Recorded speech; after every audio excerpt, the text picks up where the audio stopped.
diperkirakan yang datang ke Kabupaten Bantul sekitar 3,5 juta. Dengan adanya peristiwa mudik ini tentu ada banyak kebutuhan yang harus kita persiapkan untuk mencapai satu aktivitas mudik lebaran ini yang aman dan nyaman.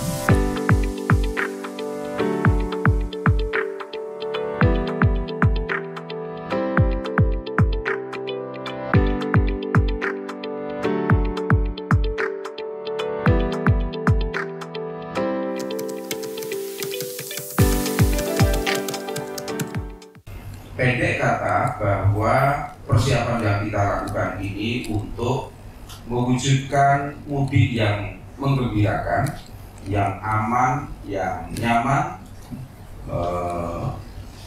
dan lebaran yang lebih berkesan.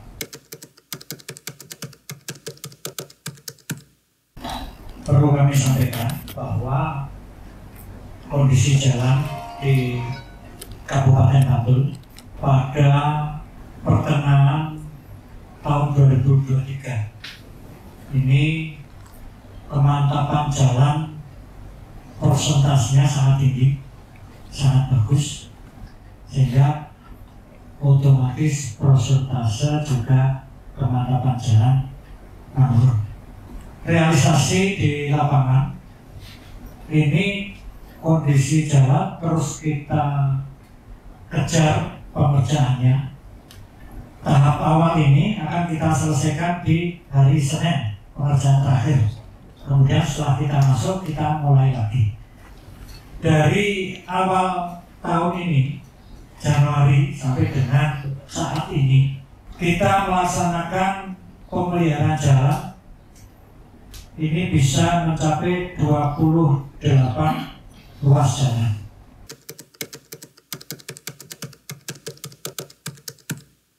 Secara umum untuk perkembangan harga, jadi dari aspek harga, stabilitas harganya cenderung relatif stabil. Dari 23 komoditas pangan atau bahan pokok strategis cenderung stabil, dan justru yang mengalami penurunan malah semakin turun. Jadi contoh, kami beri contoh itu yang beras. Beras ini sekarang malah makin turun lagi harganya. Kemudian untuk yang mengalami kenaikan ini secara umum terkait dengan kebutuhan untuk daging, jadi terkait dengan daging ayam dan sapi secara umum. Sedangkan untuk yang kebutuhan bahan pokok di pantauan 5 pasar besar di Bantul secara umum cenderung stabil. Kemudian dari aspek ketersediaan atau supply, secara umum ada 2 yang Bapak kami sampaikan. Yang pertama di Bulog. Jadi di Bulog itu ada 5 komoditas yang sudah memiliki cadangan atau stok yang mencukupi. Ada beras, kemudian dari minyak goreng, terigu, telur, dan satu lagi bahan pokok sedul. Tapi secara umum kondisinya gula. Jadi secara umum stoknya juga sudah dipersiapkan. Dan yang terakhir yang juga menjadi salah satu kebutuhan ini juga terkait dengan ketersediaan LPG. Jadi memang kebutuhan untuk gas sendiri juga memang meningkat. Ini kami alhamdulillah untuk Bantul sendiri dari hasil kemarin pemantauan di 16 pangkalan untuk aspek ketercukupan atau ketersediaan sampai nanti menjelang Lebaran atau Idul Fitri juga sangat-sangat aman dan terkendali.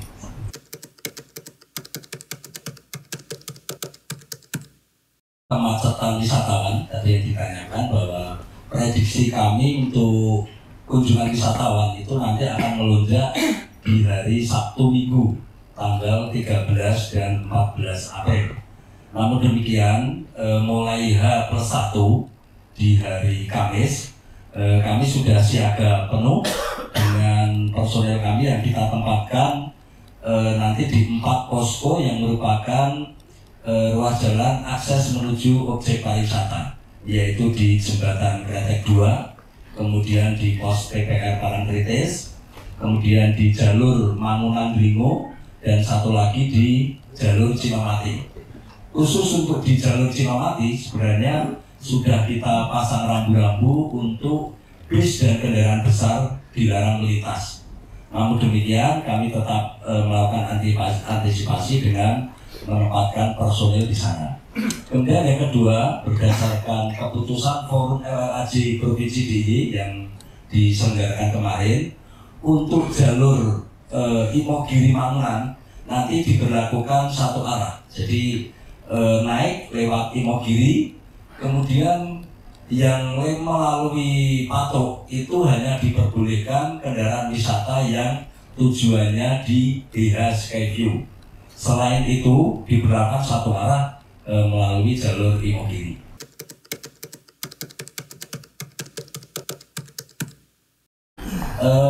Yang pertama berkaitan dengan pemeliharaan sarana prasarana keselamatan jalan, khususnya untuk APIL dan LPJU.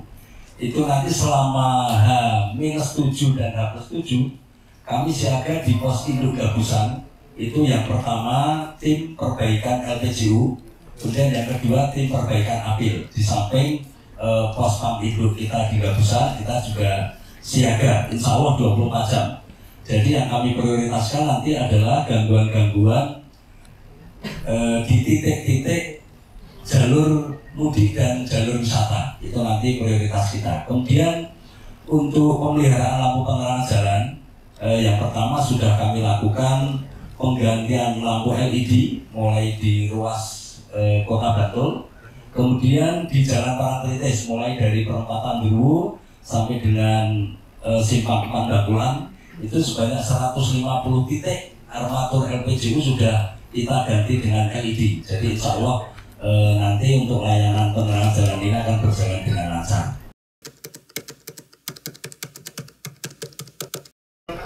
Khusus untuk jalur Cinomati, memang kami rekomendasikan untuk tidak dilalui. Akan tetapi pengalaman beberapa waktu yang lalu tetap ada saja pemudik yang melintas di sana. Kemudian atas saran dari kepolisian, sebenarnya kemarin kepolisian meminta kepada kita sebaiknya dipasang rambu larangan sehingga apabila ada kendaraan-kendaraan besar yang melintas, itu teman-teman dari kepolisian bisa melakukan penindakan. Sudah kami lakukan, kita pasang rambu baik Simpang Paterong, kemudian di Simpang 3 Bauran itu sudah kita pasang rambu untuk bis dan kendaraan besar dilarang melintas.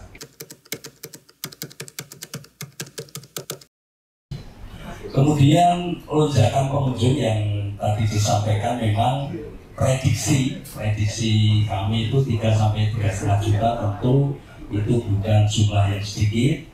Untuk itu kami dari 6 pos pantau kami yang mulai hari ini kita sudah aktif di 6 pos pantau, baik di Simpang 3 Klanon, Bundaran Serandaan, Simpang 4 Kasongan, Simpang 4 Druwo, Simpang 3 Piungan, kemudian di pos induk Gabusan.